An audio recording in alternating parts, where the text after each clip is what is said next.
कल देर रात Gulbarga ring road पर एक थार कार का हादसा हुआ, जो हमेशा याद दिलाता रहेगा कि स्पीड सिर्फ थ्रिल नहीं, एक खतरा है। आलन चेक पोस्ट के करीब थार ने तेज रफ्तार में कंट्रोल खो दिया और रोड के किनारे लगी आयरन ग्रिल से जा टकराई।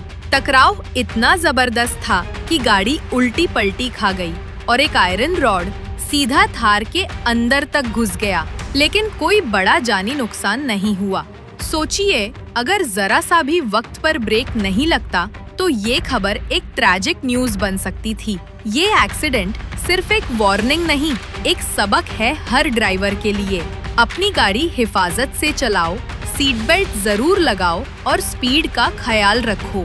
एक छोटी सी लापरवाही जिंदगी भर का पछतावा बन सकती है।